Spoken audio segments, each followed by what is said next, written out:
VPN at technophilespodcast.com. I'm David Geisler, and this is the Technophiles Podcast. It's interesting because this year they're actually kind of altering their pattern. And this is actually because Intel's altered their pattern as well. In this episode, David, Vee, Krista-Lee, and Jake discuss the new camera and W1 chip in Apple's iPhone 7. They also talk about the real-life Nexus, Tesla's autopilot software update, and robots that are really, really good at performing eye surgery. It's time to be brave because this is the Technophiles 306th episode.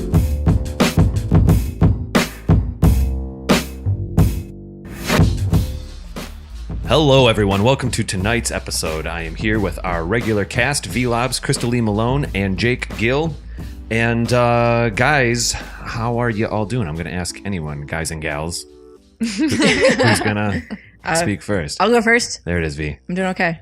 I know. Sometimes, you're always supposed to go through each person one by one when you're hosting, and sometimes I just like to throw it to the wind and see what happens. Yeah.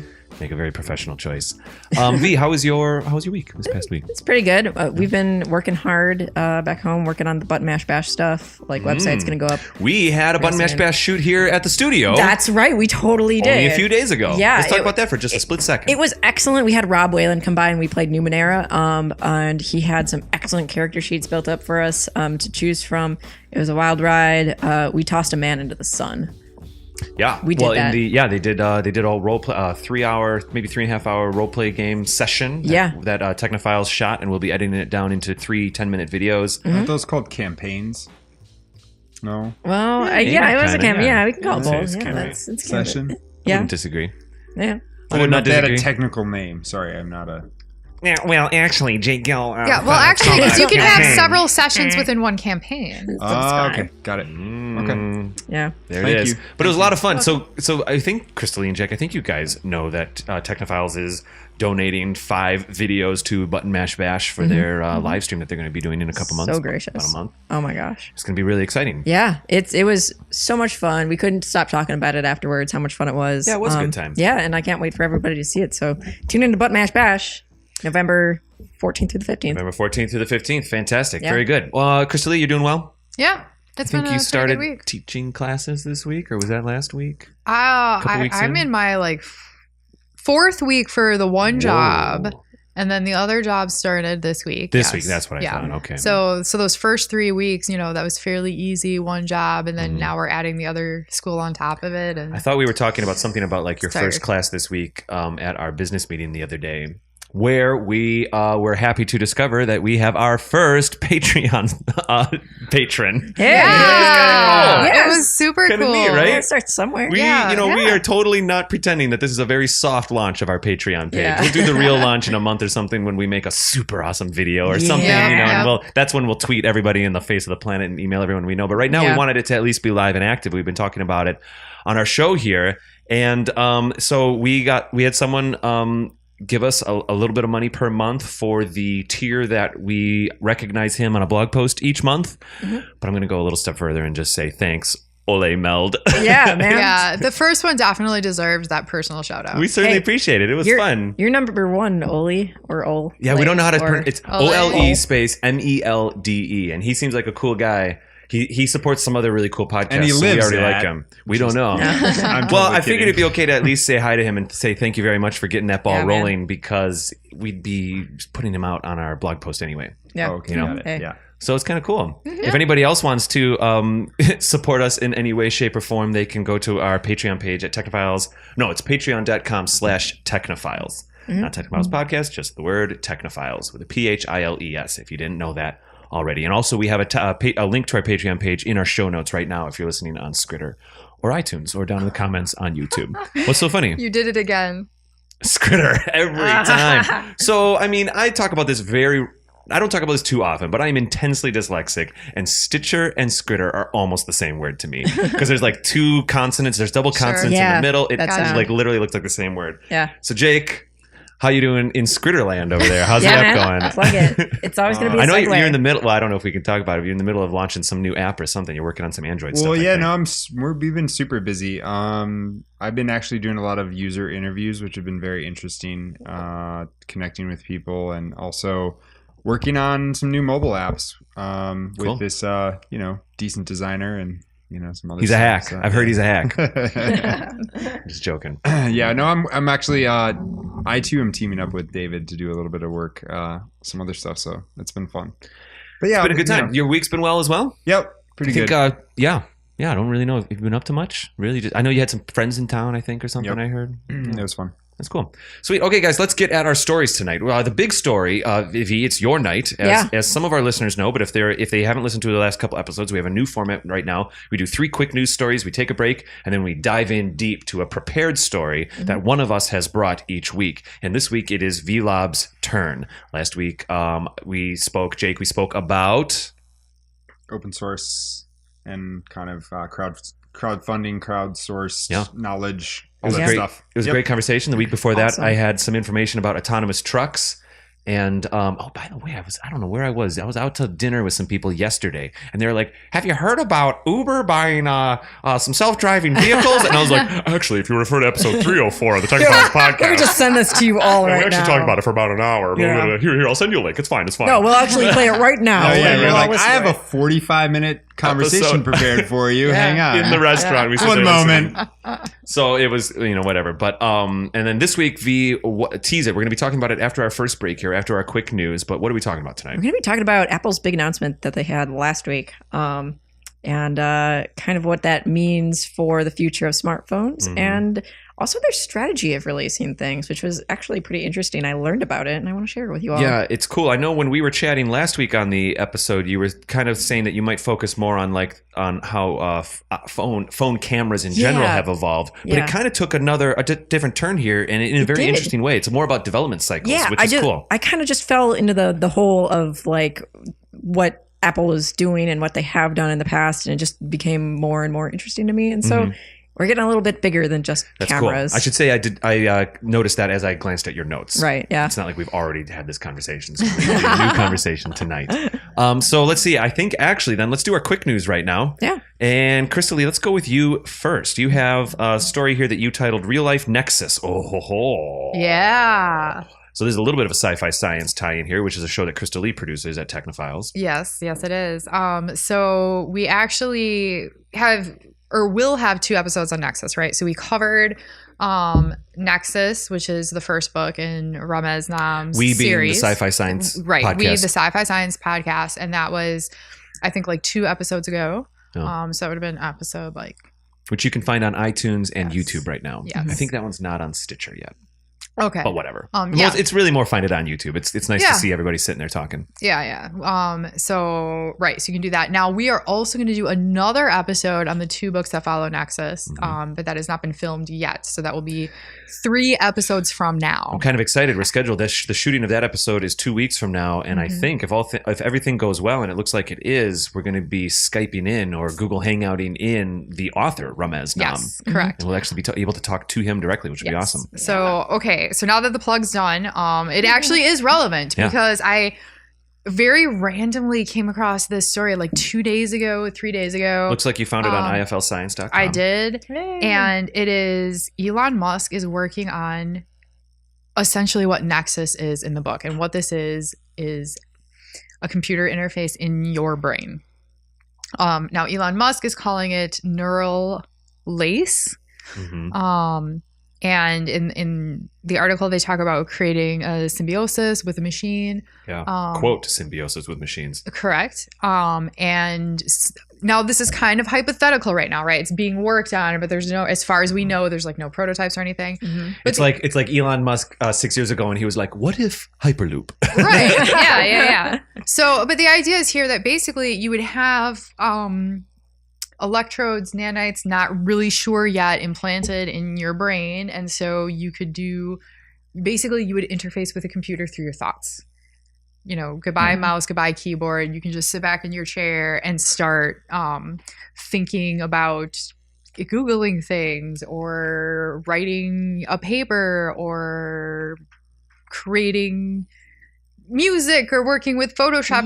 Whatever. It's an interface with a computer. So anything that you would normally do physically, you could do just with your thoughts. Right. I feel like we've had a story kind of similar to this. We've had many things similar to this. It's true. Sometimes it goes the virtual reality route. Sometimes it goes other routes. Is he speaking about like that you would kind of be placed because the book, if I made the science fi science episode we had about Nexus, it was a little, well, maybe I'm wrong about this, Krista-Lee, but I thought it was a little bit that it was realized as not a virtual space, but an alternate space. Is that not true? I might be getting confused with our Ready Player One episode.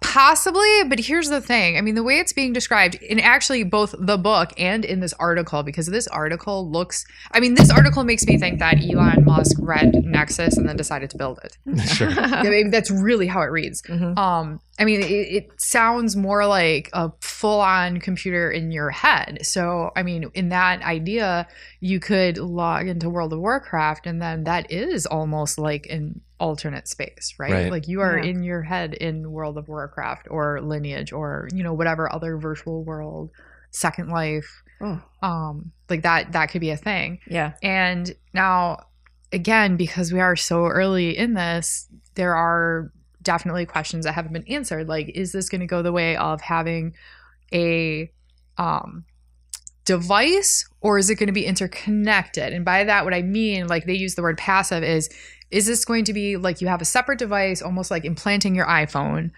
and then it's just inside of you? Or there is mention of, if they could get it to work, actually integrating it into your brain, so that it is now a part of your physical brain and I'm noticing interacting with the neuroelectrical impulses. Yeah, I am noticing that they're still talking about it being like a non-evasive thing where it'd be wireless and stuff like that, if I understand that correctly. Well, yes, wireless, but I mean, at some point, it would have to be invasive. I would suspect we're not going to be putting matrix spikes in the back of our skulls or anything like that. It doesn't sound like it. This sounds more like it. Now, again, it's not clear. Like, is this going to be you go in for surgery and it's invasive because they have to implant it, or is this going to be something like?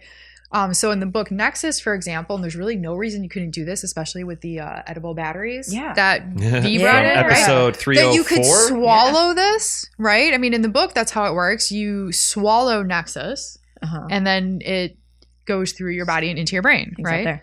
And we're clearly getting technology up that maybe that would be the way this would work. Yeah. It's not sure. It's not sure. No one's sure. I know. But I also want to point out, like, this is not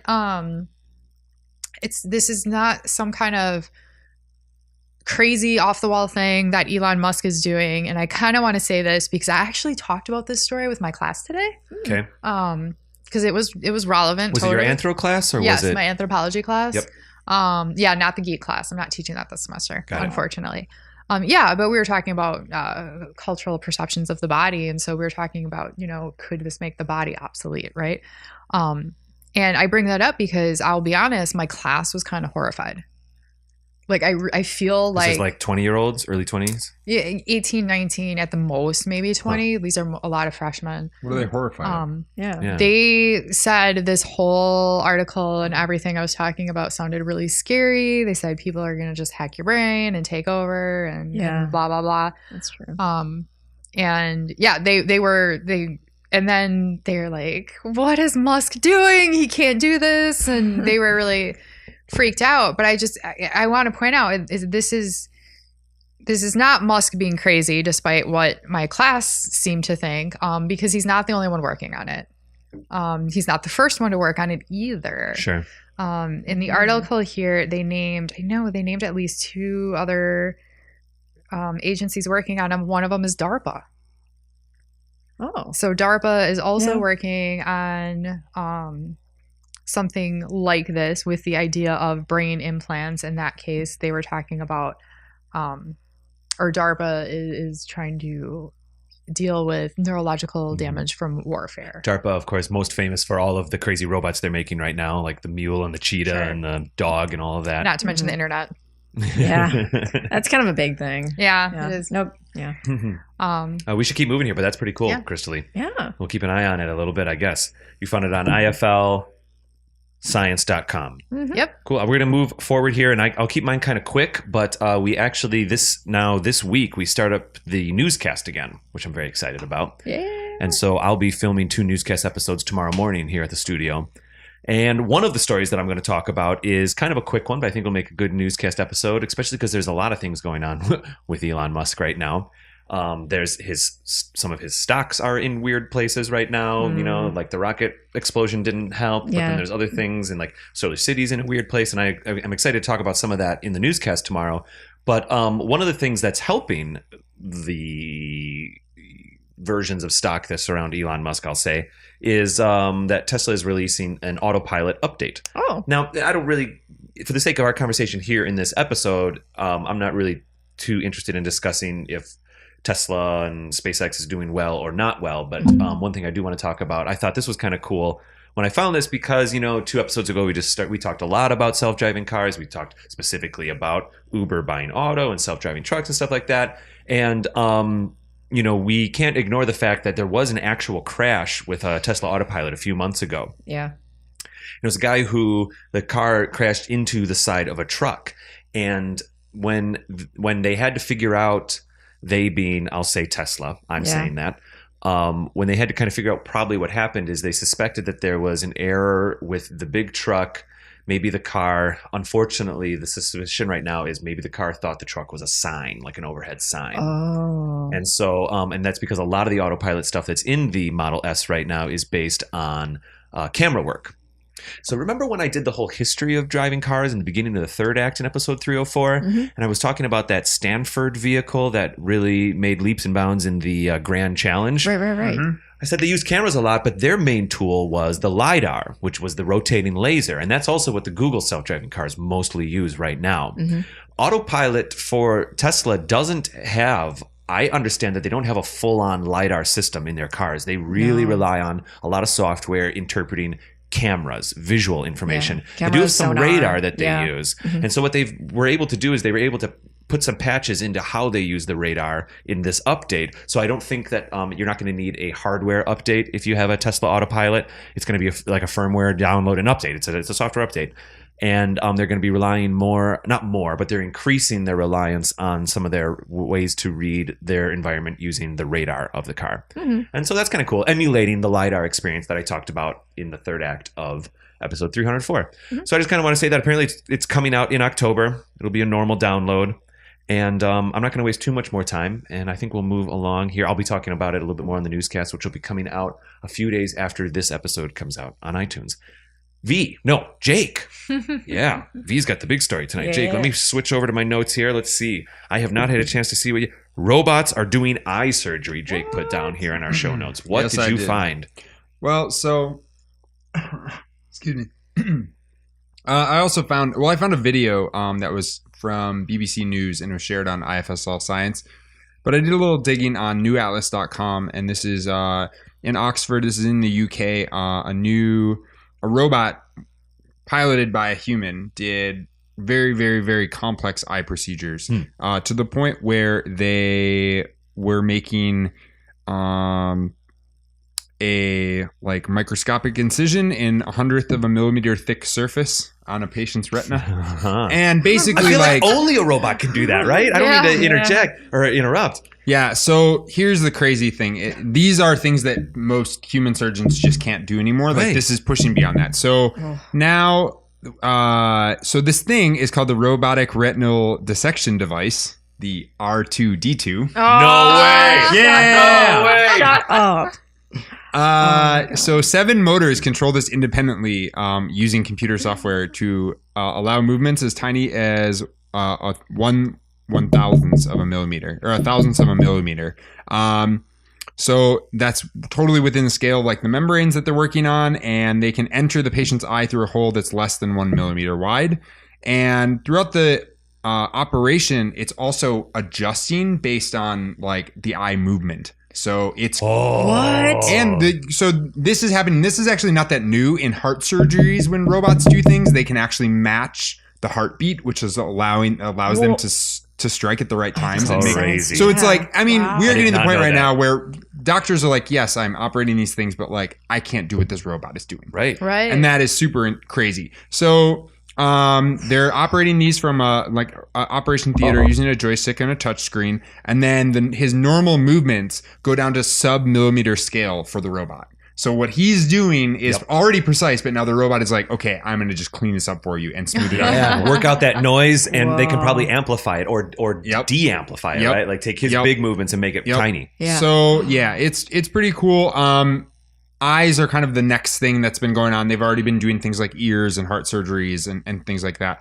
But we kind of don't need to stop the heart beating completely anymore because of these things, which is very cool. And then so this eye surgery is the first stage of a trial in the UK. 12 patients will be having these. In the second phase, the robot will be tasked with injecting fluid under the like with a needle under the retina. And what they're hoping actually is that this will be a new gene therapy technique that will be used to help treat blindness, which is something that they could never do before because humans can't make these cuts. Right. So yeah, Wow. crazy, Cool. super cool. Cool. Very geeky. Yeah. I love that it was I found the story very interesting. And then I found it was the R2D2, the robotic retinal dissection device. And I was way in. So yeah. One of your links here looks like it was an article by Michael Irving written at thenewatlas.com. Would you say that that's probably the one I we'll think link that to? one's very comprehensive. The video link that I shared for IFSL Science, also looks very cool. It's from Maybe BBC we can tweet News. that out or something. It's all good stuff. Cool. Very interesting. Awesome. Well, everyone, we're going to go to break here, and in about 30 seconds, we'll come back and discuss. Vee, why don't you tease a little bit what we'll be talking about once more? We're going to be talking about Apple and their TikTok talk this year. What the heck is a TikTok? You'll find out. Whoa, dang. Whoa, dang. Ooh. I just can't wait. All right, let's take a break. Hear that beautiful Patreon ad that I made, and then we'll be right back. Roll it. Hey everybody, how's it going? David Geisler here, host of the Technophiles podcast, and I just wanted to take a few seconds to tell you about our new Patreon page. We're very excited about it. Of course, it's patreon.com/technophiles. We have a lot of different options. If you just want to give us $1 a month just to be awesome, or $2 or $5, we have a lot of different opportunities for people to contribute to the show. In fact, we have some things about people suggesting topics or people actually writing into us, maybe doing some Google Hangouts. We've got a lot of cool stuff happening over there in our rewards section on our Patreon page, patreon.com/technophiles. We absolutely love our audience. It's really exciting every day to see people tuning in all over the globe to listen to the show. And if any are inclined to kind of become part of the team here and give us some support, we would be really humbled. It'd be really exciting. So I don't want to take any longer. I just wanted to tell you about it. We're very excited. And you can also find a little bit more information about it on our website, technophilespodcast.com. Thank you very much. Let's get back to the show.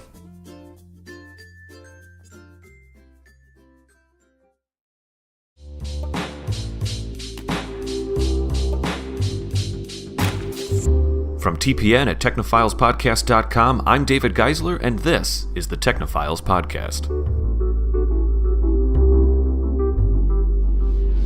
All right, we are back from the break, and Vee, I think we're going to waste no time at all, and I'm just going to let you set this up. Yeah, all right. I'm kind of excited. So I don't know how many of you actually watched the Apple conference that happened on September 7th. Mm-hmm. I didn't have 3 hours. Yeah, so I've seen snippets. Yep. I did watch the 187-second video or whatever. It was that thing cool. was amazing. It was so awesome. Wait, they have like a shortcut. Of It was like don't blink. Here's We need to 80 be- seconds of everything that happened. We need to be Oh, careful really? because Freaking without awesome. Apple fanboying here, we have to recognize that video that they made was an excellent piece of marketing. Yes. Oh my, It was very well made. It was very of the time right now. It was very like snappy. what needs to happen on a You Facebook definitely page. needed to blink while you were watching it, but yeah, it was good. Yeah. It was well made. It was cool. Oh boy. Anyway, I don't know where we are right now. Yeah. Conference. Oh yeah, did we Conference. watch the thing? Yeah, I did no. watch like Wired's live blog or TechCrunch's live blog while I Yeah. was working, and then I watched snippets. So Yeah. anyway, Wired had some okay coverage. I think They- it was TechCrunch for me, but anyway. yeah. Wired just kind of is a good site where they kind of gathered all the information, then just set it back to you, and it was fine. But not a whole lot of opinions happening there. But it was an excellent conference. That they kicked it off with Miyamoto on stage. With that Mario was, Run. You I'm getting more and more excited. Did you see the video of Miyamoto showing you how to play Mario Run that just No, I came out a didn't. day or two I ago? didn't. So Nintendo released a YouTube video or a Facebook video or whatever. Right. And they're acknowledging how you control Mario Run. Now I'm totally hijacking your story. I apologize, but we'll do this No, it's in just cool. for 10 It's Nintendo, seconds. whatever. I'll And allow Miyamoto it. himself is sitting there going, "Oh, welcome to Super Mario Run. This is how you can play it with one hand. We've figured out how to do it. Where blah blah blah." Yeah. And he's like, and then they cut to a thing where he's like got a barbell and he's like lifting weights. Miyamoto's lifting weights while he's doing it. And then like one of the other Nintendo staff, the guy from like Nintendo of America, comes over to tap him on the shoulder and he just shakes his hand but keeps looking at Mario. And then they cut to another thing where he's like, "The control is so easy. I'm really excited about this new design." And he's like eating a burger with his right hand while he's playing with his left hand. It's very cute. Anyway, Mario Run, I'm He's a very excited. I sweet have man. to admit I'm excited. Yeah. Well, the thing about these conferences, like, they do them about like twice a year. They do a couple of them. But they work in this kind of interesting system in the past called the tick-tock method. Well, everybody knows that there's kind of an annual cycle to Apple products. Yes, they do 2 conferences, and I don't know. It's It they tends have to like be a like yearly the phone cycle. stuff, and it tends to be the computer stuff. Exactly, the hardware and then the software. Sure, yeah. So they've been doing this tick-tock method for quite a few years now, and it's actually it's been going on it started with Intel. It's a method of producing their processing chips, and then waiting a year and working on that structure, what makes up that chip, and then doing another one the next year. It goes tick tock, tick tock. Could you tell us the TikTok, is that like kind of a nickname thing that in the industry, or what is that exactly? It is like the term for it. It's like So this is an Intel term? It is. Did they coined it? Yeah, The Intel TikTok coined model? it, and then Apple kind of just like jumped on Adopted that it. idea. And the idea of a TikTok cycle would be what? So, for example, this is the quote from Intel's site. With a tick cycle every couple of years, Intel advances manufacturing process technology and continues to deliver this expected benefits of Moore's Law to users. Moore's Law, if you don't know, is the law of the number of transistors in a processing chip will double every 2 years. I've heard 18 months, but yeah, whatever. 24 months is what I'm fine Google with it. tells me. Sounds good. Yeah, and it's continued unabated for 50 years. Yep. Like, this is like how things are. It's expected to maybe end around 2020 because just physics won't let But then we thought that before we were doing like the little quantum atomic computer chips that's too. true. That's true. We thought, we can't get any smaller. Let's just use quantum physics, and now it's even smaller. Whatever. So maybe everything is impossible until it's not. Yeah. Said the brilliant Jean-Luc Picard. Yeah, true. And crazy science looks like magic. Despite this expected end, it's continued and continued. Sure. So every 2 years, they've made this chip better and better. So in that year in between, or in that time in between, they make them making the chip. They work on the micro architecture in there. So while the chip is still there, they're making it function even better. Is that the idea? That's like the talk. Yeah, that's the talk. So is I could be wrong here, V. Is that like an iPhone 6 and then the 6S? Like, is that like the tick is the number, and then the talk is like an improvement on the model the next year? That's the talk? Yeah, it's not just a sequel. It's like the little kind of changes they make to it that one formula they've had. Nice. So they've done this many, many years, like with releasing the iPad and making it bigger or smaller and all of their computers. Apple's done this for ages. Yeah. And it's interesting because this year they're actually kind of altering their pattern. And this is actually because Intel's altered their pattern as well. They just keep on copying them. They're changing to a tick-tock method. And instead of being like one huge innovation, they've kind of made it a 3-step process where it's the process, the architecture, and the optimization. So they spend a longer amount of time kind of working with their original innovation and building off of that before they make another huge step. Make one big new thing. When I was seeing that, I thought it kind of reminded me a lot of gaming platforms. Yes. Because they come out with their model, and like maybe not the platform themselves, but the game designers, right? Like they kind of start and they get their ideas around what's going on and what they can do. But if you look at a game that comes out like 4 years after a console's been out, it is so much better. Oh my gosh. In every single way, graphically, because they find how they can enhance and use the hardware to the max. Even though the hardware doesn't change, those games can perform better. You're right. So this is kind of, I think, and why don't you explain? Because I think, this is a big change for them, right? Yeah, it is.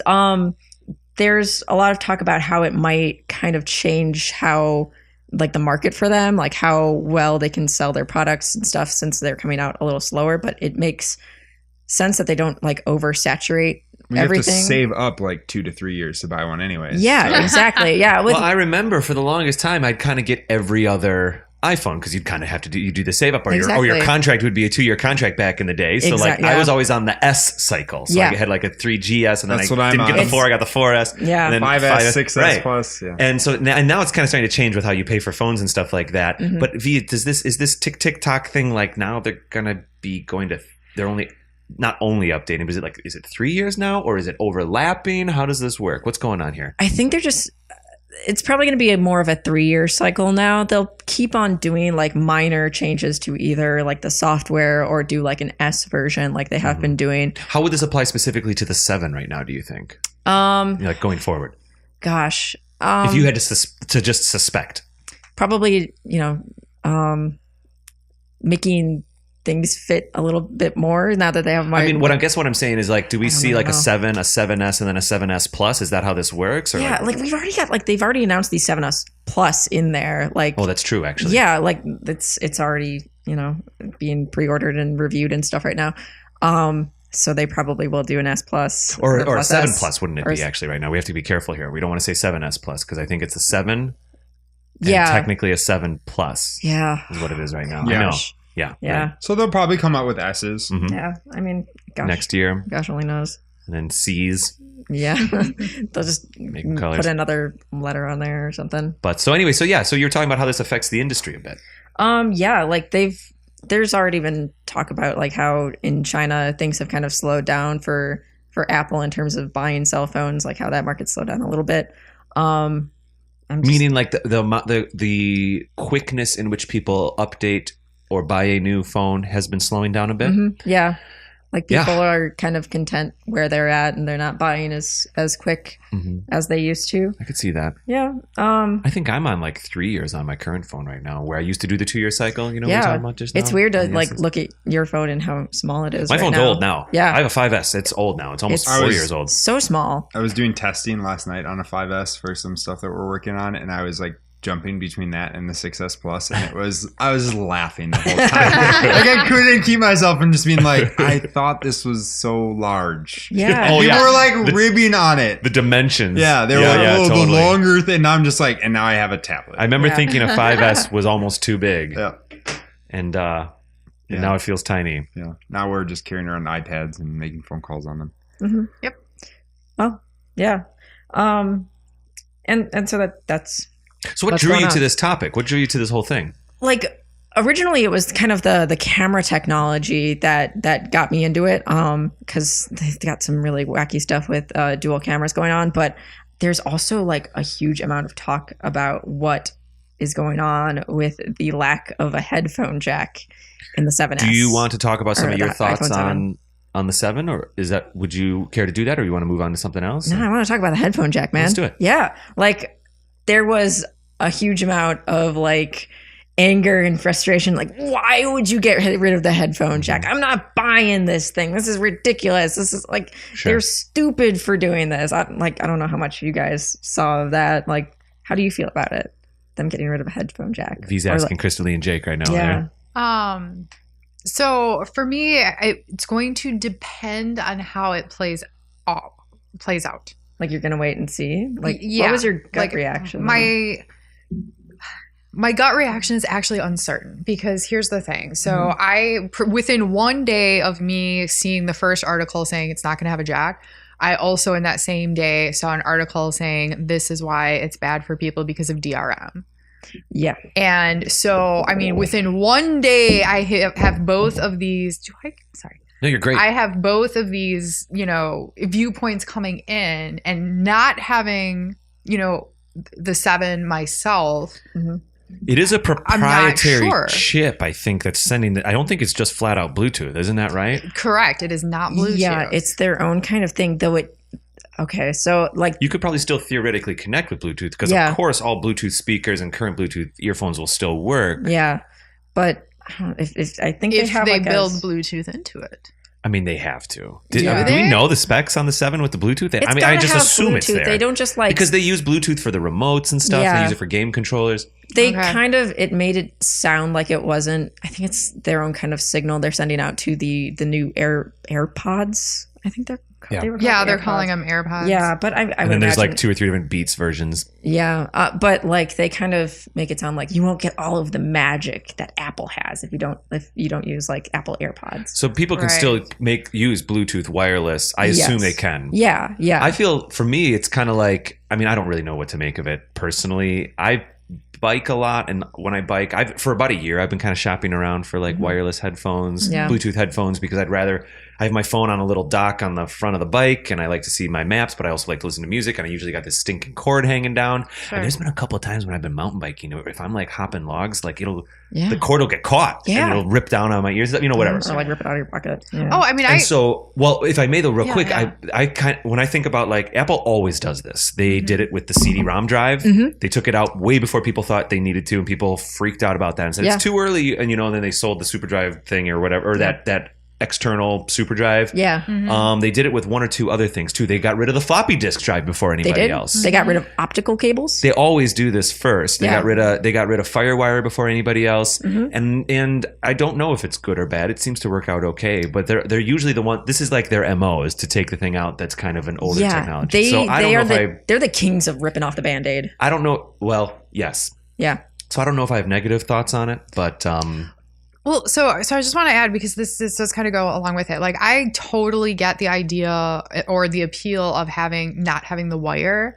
So my real concern is actually not with the technology, but with how companies, both Apple and other companies that make software or anything else, accessories for the iPhone 7, my concern is actually with how they are going to respond. Because if they respond in ways that restrict my rights with my device, or that restrict the way in which I'm using those types of things, that's where the actual concern lies, right? So it's not with the actual technology, it's with how it might not benefit the customer. About 5 or 6 years ago, Sony did a thing with their Vios where they made all of their plugs proprietary, because they were trying to, like, all the AV inputs were different and all the power inputs are different, and it bombed for them. Sure. Because people couldn't, in my opinion, Sony was trying to do like an Apple impression with their Vios 5 or 6 years ago, and it didn't work because there wasn't the saturation of the market. Apple does have saturation. People usually, I mean, do any of us care that we can't put CD-ROMs in our computers anymore? I put CD-ROMs in my computer because I don't have. But you have a PC. That's right. And you put discs in your computer to this day? Yes. For what? So a lot of times, get this, I will make copies of CDs for friends who have Apples. You're talking about audio CDs? No. Okay, sorry. Like software CDs or sometimes videos that my friend, I want to specify that I will have friends who they buy said CD. Now, when you say CD, you're talking about a physical media. I'm talking about a physical CD. They will buy it. I'll just follow along. But they have... You can buy those still? You can. Yeah. But they have an Apple, right? So I've done this a few times. So I will then burn it from the CD to a flash drive. You're talking about an audio CD. People buy an audio CD. You rip it and then give them the files? Is that what you're saying right now? More or less, but it's not just audio. Like one of my friends had this like workout DVD. So that would be a DVD, not a CD. I mean, I'm nitpicking. Or sorry, it's I don't have a DVD drive. Right, me either. Maybe it was a DVD. Whatever it was, because they didn't have the drive on their Apple, I ended up having to rip it for them on my PC so that they could use this on their computer. Okay. Oh, yeah. Because there are things still sold via CD and DVD, and then the Apple stuff doesn't have it. Yeah. Right. You buy like a workout kit and it comes with a DVD. You can't play the DVD. And in education, but that's like a bad marketing move. To put it on a DVD. Well, okay, so now to not also offer a digital version of it. Download of it. Yeah. I don't disagree with you, but then here's the other thing. Sometimes, and this is happening less and less, so I'm sure this won't be a problem in a couple of years, but I occasionally will run across CDs that come with textbooks that I actually want to use in the course of my job. Okay. And then it's the same thing. It's if I need to use this, okay, I have a PC. Would you agree that that's fairly out of date for a book to come with a CD though, like a data CD, a data disc. Yes. It was textbook publishers. Yes, exactly. Yeah. That's what I was Like, going to they say. don't know? Like Yeah, they academia can sometimes be a little slow on the uptick. It's So happening like, well, less my and less. 95 Windows 95 machine Right. has a CD player, so Yeah. Right, but here's the thing. Like they don't have the money to upgrade their stuff, right? Yeah. So I mean, kidding, in They're I also know. making huge money selling these CDs for like $40. well, those are two different cash flows. Yeah. The publishers, there are some Oh, yeah, exceptions, yeah, but yeah. the publishers are putting then it the- forth, right? Yeah, and then So the they have teachers, to that's put right. it on CD because the teachers, the professors only have X amount of technology. Yeah. The problem being is that a lot of times the students have a better technology than the professor. Yeah. And now this becomes this financial thing. So Now, yeah. Wait, I mean, it's not that much of a financial thing, though. I mean, the solution is to go out to a wherever, like a Walgreens or something, or I don't know, some kind of convenience store, and you pay like $2 and get a digital version of it. Just bring your USB when it's in. legal to do it, it's not legal to make copies of all of that stuff. Well, So it varies. Like there are technologically So- speaking, there's very easy workarounds, but I kind of created a tangent here when I asked, yes. do we miss No, our but, CDs? like, I was thinking bringing it- that. Yeah, but- So sorry. I want to pull it back in. I want to pull Oh. it back in because I think that a textbook that, like, I don't even. Apple let me rips No, ask- Band-Aid like off. do you bring guys it. right? Bring Do it. you guys think Yeah. Apple cares about the textbook from 1995 that still has the CD in it? They No. don't No, anymore. No, they don't They're care. thinking way ahead. So They're- anyway, that's- Apple's like, we don't sell DVDs right. Yeah. right. But if They're all DVDs, about right. putting or CDs. They're weird- like, we just don't distribute this. Like, go on iTunes and buy it. Yeah. yeah, We'll They're hold a digital copy license to you for as long as we exist as a company. except for when those get pulled away. Like I've lost digital copies of things that I've bought For Amazon, I think for Amazon. Amazon gets weird with that stuff, but I want to Right. bring it back, V. No. That's like what Apple's all about, is just kind of like this market's like here, or like this technology is here. Headphone jacks. They've been around forever, like since the telephone was invented and operator switchboards could happen. Like the headphone jack was there. Yeah, it's like 80 years old, that technology or something. More. I think it's Way more, more than that. Like 1887. Yeah. Is that is not what- insane? It's bonkers. Yeah, it's that's possible. crazy. Maybe it's been 80 years for the specific 1/8 jack that we have. Or is it? Oh yeah, 1/8 and 3.5 millimeter. I think it is. Yeah, and then there's quickly it's like a 1/8 and there's a 1/4 inch, but it doesn't matter. Yeah. But like the headphone jack or the jack has been around for ages. Mhm. And guys, So- you can still use headphones. You just plug them into the Thunderbolt. Yeah. So that's Right, the there's thing, the is adapter. that while like they got rid of it and they're like, they knew ahead of time, like, you guys aren't really gonna like wanting to let go of this yet. Like, we see that things are going to go wireless, just like everything else has gone wireless in this world. Headphones are going to go that same way too, but we're still going to make this little adapter for you guys to plug it in the lightning port, and then like some crazy homunculus like multiple thing where you can charge and plug in your headphones at the same time, and it's going to be a little weird for a while, and I think they know that. But they're like, this is the way things are going to be. There's going to be no more headphone jacks. You're just going to go wireless the whole time. So now that adapter thing might have been really smart, because here's what I'm thinking might happen. I'm just guessing, right? Go for it. So if they didn't have the adapter, you would have some people who'd be like, well, I really like these, special headphones that Yeah. have the jack. My Therefore, Beats. I'm not going to buy the 7, right? Yeah. But it has an adapter, so they'll buy it. Mhm. However, like you said, you have this homunculus thing where you got to plug it in, and now you have Yeah. this adapter, and Yeah. what if you want to blah, blah, blah, right? So it's going to be a mess, right? So Yeah. what happens? You have your 7, and it's a mess, so you're like, screw this. I'd rather go buy the earpods. They just disgust them into buying their product more. Brilliant. Yep. There you go. So I smart. do like this adapter's coming with the phone. I think that's a smart move. When Yeah. they did the switch to Lightning, you'd have to buy a $20 or $30 adapter. Mhm. And there was, marketing analysts realized that they would have it was like $10 million were made just on that adapter or something like that, Yeah. And Yeah. and so be it. But I'm glad that they're not technically charging more for this adapter. But Mhm. but anyway, V, we're about ready to go to break here. I think we're going to come back. And what would you like to discuss when we come back? We can talk a little bit more about headphones, but I also want to talk about dual cameras and how weird they are, and how Apple might be making that a new kind of standard thing. Okay, that's fine Maybe. with me. Sounds good. I'll see Yeah. you all in just a little bit. All right. Sounds great.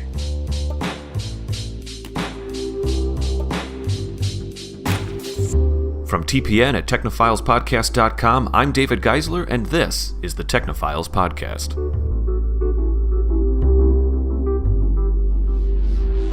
All right, we are back from the break. I am here with Vee Laabs, Krista-Lee Malone, and Gill, regular cast members of the show. We are talking about the new iPhone 7 and certain development cycles with Apple and other companies and things like that. But specifically, we just got done talking a lot about the earphone jack thing, which is great. I mean, it's important because it also is an example of just technology moving along to new standards and things like that. If you have any thoughts while you're listening to us right now, you can tweet us at TechnopilesPod, and you can use the hashtag Technophiles306 for this episode, I think it is. Yeah. Technophiles306. That way, that hashtag will let everybody track along. If we have comments to say, we'll create a bit of a conversation. Or you can also email us at technophilespodcast@gmail.com.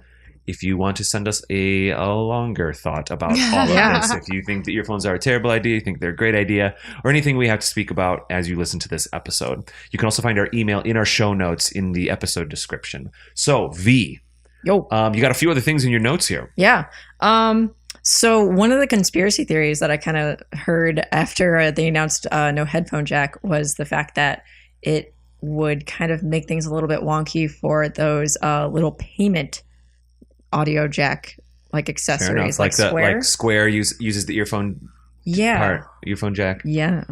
I didn't even think of that. Yeah, I know. Because there's loads of those that use those. They use it as like a stabilizer, right, to plug into, but it's mostly going through the Square and other things have literal credit card readers that will communicate to the phone as they'll communicate data through the audio jack. Yeah. Oh. Just like your microphone does through the audio jack. So, that's actually something we should point out very quickly. No, you're absolutely right. Yeah. Apple earphone jacks have 3 signals in them. They have a right and a left and then a data signal. That's why you have that little pause button and mute button on there. Yeah. And that's also why we run into this all the time when we record our off-site episodes. When we did the Pokemon Go episode, guys, for the newscast with you two, I was recording into the audio into an iPad, but I needed to use an adapter because we had standard stereo microphones feeding into the iPad, but the iPad needs to take that 3-prong, I'll call it a prong, but 3 layers. If you ever look closely at your earbuds, your Apple earbuds, there's 3 contact points. If you look at normal ones, there's 2. So the right and the left channels are in the correct spot so that you can plug Apple earphone pods into a Walkman or a Discman or anything else and it'll work. But there's also that extra data port. So sometimes these Square card readers will use that data port. Yeah. In fact, the original iPod Shuffle synced to the computer through that same data line. You actually plugged in through a earphone jack. That was all really kind of, I always found that to be very interesting, that Apple was like, why don't we throw a 3rd channel in there and it's going to be data. Yeah. Smart. In addition, though, there are some companies that literally use like a Morse code type of right-left thing of the audio. So that like the Square one might actually use the audio so that it also works on Android and stuff like that. Such a technophile. So it's great. I didn't know this. Yeah. Oh, cool. Well, this is kind of how that works a little bit. So what happens to that 3rd data channel in the thing? Can it work on the Thunderbolt adapter? I imagine it has to, right? It probably has to if everything's built the same and it's interpreting that data the same. I don't know why they would just like narrow it down to just the audio. So it would be awkward, but could someone snap their their Square and just have it hang dongle off into the thing that goes into the lightning port? Oh man, probably. But maybe then maybe Square doesn't mind either because now they get to make a whole new set of hardware that they get to sell. Yeah, if I'm being cynical, I mean, maybe that's on them to like step up and make it wireless. Did they find out about it at the same conference that we did? That would be so awkward. Yep, they have a meeting that day. Race is on, guys. 14 days to come up with a Bluetooth card reader or an whatever card reader. Thankfully, we're manufacturing in China. Wow. So anyway, you're right. That could affect some of that stuff. Another thing I was curious about is if everybody starts like in a few years in the future when more and more phones start ditching the headphone jack, which will inevitably happen. I kind of am siding with Apple on that, where it's like it's gonna go eventually. Like how Apple's never wrong with these things, but they do them early. How do phones start handling that many Bluetooth signals going on at once? Do things get a little weird when there are like a huge amount of like signals from one phone to the accessory, like, and syncing things and things like that. So Bluetooth works in the radio wave spectrum, so you can get some distortion, you can get some interference. Yeah. But it doesn't mean that every Bluetooth channel has to be a different frequency. They can obviously be working on similar frequencies and sending different codes of data through that same frequency, but it can be an issue. Mm-hmm. So that actually kind of relates, I think, maybe depending on the answer to a question I've been thinking about. Is this non-Bluetooth AirPod? I'm not sure what the name for this technology I think it's is. I'll fact check it. It's like H something. Mm-hmm. Is that going to have a similar problem? Or is this a totally different? Like, I actually do not know what the technology is that is going to make these AirPods work. It's a little muddled because they didn't dive too much into what They did the typical Apple thing where they just name the chip and that's the end of it. Yeah. Oh gosh, I can't remember. But I'm gonna look this up. But like the process with the AirPods is they like brag about it. It's like, hey, it'll like turn on once you put it in your ear, and all you have to do is like it's like proximity, and you just say like, hey, it's this one. So that's Like classic, connect, and that's it. awesome design there. Yeah. Like there's an infrared sensor that feels if you're wearing it, and then if you pull those buds out, it actually stops playing them on the buds and stuff. But And it's proximity, so it's not like, for example, I would put it down on the table and be able to walk around the house while cleaning. I think not that I would do that, but I don't know. So, Bluetooth. I think that's just to connect. Bluetooth to roughly has a Okay. 40-foot range, and I would imagine that would be similar. If it's working in the radio wave frequency area, I imagine it's similar. Okay, so I actually have one last question. Go ahead. No, this is great. So has Apple said anything about why this is better? Because so far it's the W1 chip. Oh, the W1 chip. Okay, because so far everything I've heard is just this is different. This is not Bluetooth, but I have yet to hear this is why this is better than Bluetooth. Besides it being proprietary, why are you doing this? Yes. I don't. It works. I don't know. There's I'm like looking. not as when they were bragging about it, they were like, you don't get it. It does. You can use. I mean, how else do they AirPods. get you to spend $140 on things that you will probably lose? Yeah. It works. I know one of the things they're excited about is the way it connects is a little different than how Bluetooth No, it's connects. sweet. Mm-hmm.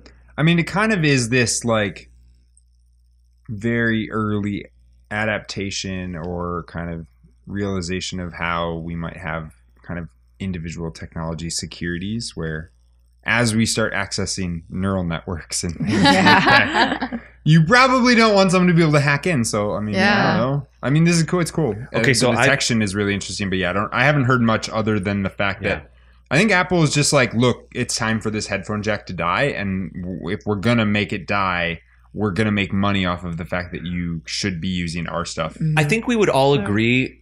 I mean, I use Bluetooth speakers often and I connect to Bluetooth stuff often.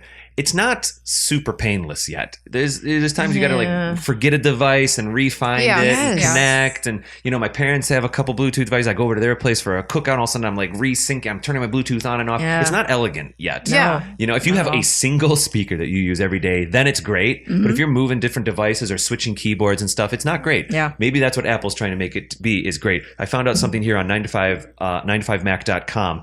They point out that the W1 chip is running a version of Bluetooth 5, which will come out a little bit later this year. Oh. And iPhone 7 standard, Bluetooth standard right now is 4.2. Okay. So So, it's an wait, increase in does the that technology. mean this is Bluetooth? It's just a new Bluetooth? So the Bluetooth that'll Yeah. run on the 7 is 4.2, but anything that runs on the W1 chip will be a variation basically on a Bluetooth 5. Okay. So they're this is just not- a little more ahead than everybody else. I don't. It's Hold, because I'm words, like having words. trouble understanding Class because 2 has a okay. range of 30 feet, and this one, W1, has a range of 300 feet. Oh, So, I mean, It's Bluetooth. it's Bluetooth. Bluetooth. Yeah. As It is far as we Bluetooth. can tell. But guys, Bluetooth But- is just radio waves. Yeah. The Bluetooth isn't. Yeah. That's just a name for a way to send data. Like it's just radio Because waves. Apple did their thing where it's like we made it sound special and magic, but it's actually So, just okay, so that was my yeah, confusion. You're okay. paying Like, $140 they for were- Bluetooth headphones. Yeah. yes, Yeah. But like they only are going to work well on Apple. on Apple. Yeah. The Okay. W1 They get all chip is Okay. better Bluetooth, and what it comes down to is it's how it's going to connect to these devices. yeah. But it's- because it was being set up as different than Bluetooth, and this is what I was kind of trying to ask Yeah. before about the technology. I'm like, well, okay, Bluetooth is radio waves. What is this? Because I thought the answer was going to be something different. Well, if it's wireless, it has to be some version of it's some frequency of wave. And I mean, it is if it's wire. I mean, I guess you could do like laser direct stuff, like IR stuff, but that's pretty much on the way out. Yeah, now. that's. I mean, you never know. They might. I mean, I thought that they invented a new way that was not radio. When I watched it, that's how it came across. Right. So that's. That I have an entirely different perspective on this now. Right. Okay, go ahead. Hey, that's all right. We learned something today. Yeah, we did. Yeah. So I also worried about the security thing. I don't want people listening to what I'm listening to or whatever. I'm having a conversation. I'm only suspecting right now, and I'm not specifically sticking up for the W1 chip now that we know what it's called. Yeah, I know. But I imagine that what comes along with that is like encryption and stuff like that, and this connecting and stuff. So it's becoming a standard. You know what I mean? Because technically, every single wireless PlayStation controller is Bluetooth. Every single wireless video game controller uses Bluetooth. Some version of it. I mean, Nintendo's those old Wavebirds for the GameCube, that was quote unquote Bluetooth. They never called it that because it was their own proprietary way of using that same wavelength. Bluetooth is a name for it's like USB. It's not a technology. It's like the Kleenex thing, right? Like there's Kleenexes. Yep. Yeah. Anyway. Gotcha. And tissues. Yeah. So anyway. Right. So Vee, what are some other things that caught your attention here according to your notes and stuff? Well, the amount of ridiculous electronic waste that might come of it in the next few years of how many people are going to be throwing out their wired headphones. Whoa, that I did not expect you to say that. No, that's going to happen. Like when you know how many like huge tube televisions are getting thrown out like these past few years because everybody's headphones are so tiny. I know, but that's imagine every Walgreens in the world throwing out their stock of wired headphones at the same time. That's bogus. That's incredible. Like so many companies are going to be like, oh crap, we can't make these as cheap and fast as we used to. Yeah, but the adaptation won't be that fast. I think by the time we're on the TikTok talk of 7, that's when that's really going to be happening. They'll just like start paring down and But I mean, it's a. But I mean, perceived obsolescence is an issue when it comes to waste. Okay, here we go. Yeah, you're right. Because now a company that's making their whole business, I mean, whatever, but just for one point of perspective, a company that's their whole business is making $5 piece of crap headphones that they're selling. It was a good run. Right, it was a good run, but now they can't make $5 wireless ones. Right. No, they have to make $30 wireless ones. Well, people should not be able to buy $5 things. I'm sorry. Yeah. I'm like... Did you have a bad experience? Oh my God. No, like you shouldn't buy crappy tech. They shouldn't be allowed to. If you can go in and buy something that works for one day, like I'm sorry. No. I'm sorry. I mean, I may sound snobby, but like, if I had an iPhone 7, I would buy the $140 headphones that were designed for the thing. I would hope to gosh that I don't lose them. Yeah. But I would buy them because they're going to be good and they're going to work just how they should. Whereas a $5 thing isn't going to work for very long. When I was a kid, I went to Party City once and saw that they had like some dorky, David agrees, like decked out earpods or whatever, wired headphones, whatever. They had like rhinestones on them and I thought they looked awesome. I bought them. It was like listening to music through like a Game Boy Advance speaker. It was so dumb. And you were contributing to digital waste. I was. No, but so does the 2-year cycle. Yes, absolutely. Right? I mean, everything with how fast technology works, there's just a massive amount of waste. Honestly, it's like my number one fear of why I would not want to get an implant right now. Yeah. Oh, that's a good point. You know what I mean? You wait until the technology gets better. And it needs to be, I mean, that's what I really want. Just someone like, I want something in my ear that just is talking to me and like with me all the time and charges based on like my blood or something, but I'm not going to get V1 or I've got a V10. metaphor for you. I've got a metaphor for you. There's like a lot of cars, a few years ago, there was a lot of cars that were really excited Sorry about. to cut you off, Krista-Lee, by the way. Advertising. No, it's okay. I'm saying it's okay for Krista-Lee, apparently. It's fine. I got confused who I was talking to or about. Maybe this doesn't matter. It doesn't matter. Let's keep moving. all right. Anyway. Yeah. Well, I was gonna say real quick, just the operating system that was running in cars 5 or 6 years ago. They're like, it's a smart car, jazz hands. You know what I mean? It'd be like this crap OS, or they'd be like, oh, you've got your GPS in the car. But then 3 years later, it's like this really crappy operating system. And so I always thought that stuff like CarPlay and then Android Drive or something. Android had one too. Google car, something like I was much more excited about just using my phone's operating system in the car than having this car with like an old operating system that you can't change. Once it's, buying a car, or like smart televisions were like that for a while. Oh, yeah. It was like, we bought this smart television. I paid $400 extra for like 800 apps, and really just buying an Apple TV puck for $100, and that's going to update. Buy the $300 version and Chromecast. You know what I mean? Right, You exactly. will not regret it. Well, actually, that's what I did. I bought a really big dumb TV and an Apple TV. Perfect. Anyway. It's So got a it's brain like on the that. Like, outside. don't shove something into your brain surgically yet, right, Jake? Until not yet. Yeah. right. Probably have a wait. brain. We'll have do a thing on the wearables for a outside. while. We'll do wearables for a while. Yeah. Anyway, That makes sense. I know you got a little excited about some of the waterproofing or something I overheard. Yeah. And the camera. Let's talk camera. and the We only camera. have a few minutes left. Let's talk camera. I was geeking out about the camera thing because evidently this is not a new kind of gimmick that they've had. So, okay, what Apple did with the i7 or the iPhone 7 is they added a telephoto lens and a wide-angle lens. Wide-angle lens. Wait, do both have MV or just the Plus? Only the Plus. Only the Plus right Okay. now. There's some awesome things going on here where like your optical zoom is so good. Like you just click over to the telephoto lens if you want to zoom in like ×2. Right. And it looks phenomenal. It looks so good. Because that's the big thing with cell phone cameras is that they don't really have optical zooms at all, because an optical zoom is physically lenses moving back and forth. Yeah. And that's the big thing. And that's the Can't big do that. Like I know in like film school when we shoot digital and stuff, the big joke is like, oh, what's the digital zoom on that camera? Like you don't use digital zoom if you're shooting stuff that's 'Cause good. you're It's just- as a joke. fast as I can walk. Yeah, for right. what I'm trying to zoom in on. Right. Yeah. So when you zoom on a smartphone right now, you're doing digital zoom and you're losing resolution when you do it. Exactly. It's So like Apple's frothy. kind of found a way to bypass that a little bit. Yes. So like when you want to zoom in on something, you simply switch over to that telephoto lens. And, So instead of like a lens, instead of a Yeah. lens that moves, it's two lenses that are at different just states of zoom. Yes, it just switches the signal. Yeah. It's pretty great. But they're using these two actually in tandem for like creating an effect of being like a DSLR camera, like a still camera. And it uses the two cameras. It senses the depth of what you're shooting. Mm-hmm. And it like figures out what's the foreground, what's the background, and then adds like the bokeh effect to the background. Sure. Like you're shooting with like a regular lens. It can deduce perceived. It's a little bit like the Lytro camera, which I did a newscast about. It can because a wide angle lens has a certain amount of distortion to it for the better. Yeah. And a telephoto has a certain amount of distortion for the better for whatever you're going for. But it makes things very different. And the software can deduce some three-dimensional aspects to that, and that's what they're doing here. And then they're kind of going in post-production and emulating like a focus, I understand. Yes. A focal point. Mm-hmm. Yeah. So you can kind of tell it whether or not you want to bokeh the background or whatever, depending on what your shooting style is. What's bokeh?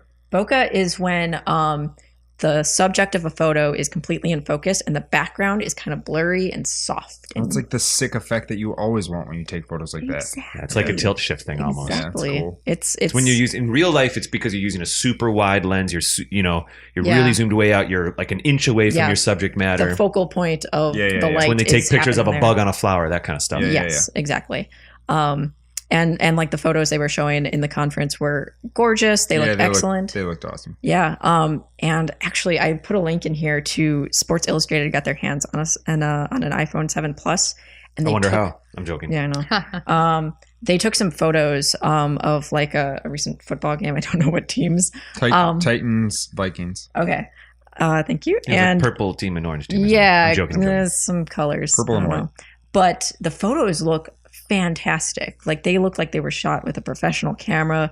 The detail and the color is excellent. Like when they're moving, they catch them real fast. Like normally it'd just be a little bit blurry if they were moving fast enough, but it looks so good. Yeah, they look real good. Oh my gosh. Like one of the things they were bragging about is like the color's going to look really great, guys, because we're using these like oh my gosh, I can't even remember what the stats were to make the color look good. They've got really like good lenses going on in there. Okay, that was some impressive stuff. Images? Is that what Yes. you're, I just looked at the images. Jake and I just looked at the images that Vee just mentioned. Yeah, they look great. Another thing with the photos that you can take here, they save as RAW. on I heard about the that. iPhone 7 Plus, which you only get with professional cameras. That's a big deal for designers. That's huge. Like barely any phones do that. Mm-hmm. It's incredible. And this is one where like Apple isn't the first to do this with a phone, to put 2 cameras on there. There are a lot of like little kind of gimmicky phones. I tell you what, we got about 5 minutes left. Want to go over some of that? Yeah, sure. One of the first was like the LG Optimus 3D, and they were just kind of jumping on the whole like 3D trend where it's like, we put 2 cameras on this thing, guys. You can shoot 3D photos and then look at them on your 3D phone. Right. No, that was a situation a little bit like the 3DS where it was the parallax. It's 2 lenses that are the same, horizontally placed. Yeah. You know, like you're shooting Avatar or something like that. Yeah. And then that's how they got their 3D that way. Mm-hmm. And the 7's a little different, but it is 2 cameras. You're absolutely right. Yeah. And like, but the photos were only like 512 by 384. Because they had all that extra data in there and stuff. Yeah. And the cameras weren't too good back in 2011. But like, that's probably true. Yeah. Hey, we got a crappy camera. Put 2 of them in there. Make it 3D. It's hilarious to look at like reviews for that phone and like see what the OS kind of layout is for those kinds of phones, and it's just so ancient. It's ridiculous. It looks so chunky and old. Oh my 2011. Gosh. Oh my god! God, that was Remember so back then? 5 years ago. Technology was so embarrassing back then. Oh my gosh. The HTC One M8 also did it. It wasn't such a huge. They didn't do the 3D gimmick, but they kind of did the whole like you can switch between cameras to get a zoom. Interesting type thing, and it was all right. But it mostly sold for its metal body, not for its not for its camera. LG G5 started doing taking better photos with the dual cameras. And started getting into the whole like bokeh like effect thing where it would perceive the depth of it and you could alter the focus of whatever you wanted it to be. Cool. But you know, that really never caught on. But I think now that kind of Apple's caught on to how many professionals use their phones to shoot photos, they're like, this is going to be kind of a new standard. We're going to always have like a professional photo version for people who want to use it for that. Like they brag about how good their photos are. You'll see like full page spreads in magazines of like, this was shot with an iPhone 6S. When I was in San Francisco recently, like many billboards. Yeah. Just photos. Mm-hmm. And it just said shot on 6S Plus. Yeah. Yeah. And they look awesome. They're pretty great. Yeah. And now they'll look better. Yay. Which is pretty unbelievable. But I think it's a good idea. I mean, it's nice to have a phone on your camera. Yeah. Yeah. Well, but just look at what's happened in the last 2 or 3 years as far as like, I mean, everyone's periscoping, Facebook Living, like all these things. Like we are going, you know, we use these things in our hands to do just about everything now. Mm-hmm. So yeah, just throw on the best. Yeah. Make people happy, especially at that price tag. Yeah. What do they cost? 700, 780, 800 for the 7 Plus? I actually didn't look. I suspect it's like the normal cycle where the lowest one is like raw. The lowest is like 600, and then it goes up $100 for each thing or whatever. Sure. It seems to always kind of be the case a little bit. You know, like 200 with a contract. Sorry, V, you're or doing it something. on the phone. I have my computer and here. you have your Might fancy be a little research. quicker. V, while Jake's looking that up, Yeah. can I ask you, how do you think this? How could you predict this as part of the TikTok cycle, like going forward, or what part of the cycle are we in here? I think it's a little obvious, but why don't you talk about it? Like right now, we're obviously on a tick, right? Yes, we are.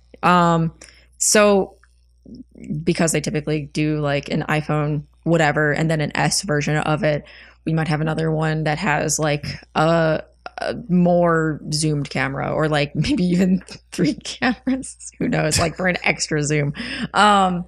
Like a ridiculously far telephoto lens, if they could cram it in there somehow. We'll see. We'll let see. LG do that. They'll one. surprise us. Yeah. The LG Optimus. Yeah, I know. Like 3D. Yeah. It'll be a 4D camera. It'll squirt some water in your face. Yeah. When you take a picture of an ocean, right? Sponsor, it'd be the Universal Studios camera, you know. It'll vibrate when something scary happens. Yeah. I think there's mice running on the ground. It's just fabric and air, dummy. There's a bug on my hand. Oh, it's just my phone. What's up, Jake? 32 gigabyte. So this is the Plus model.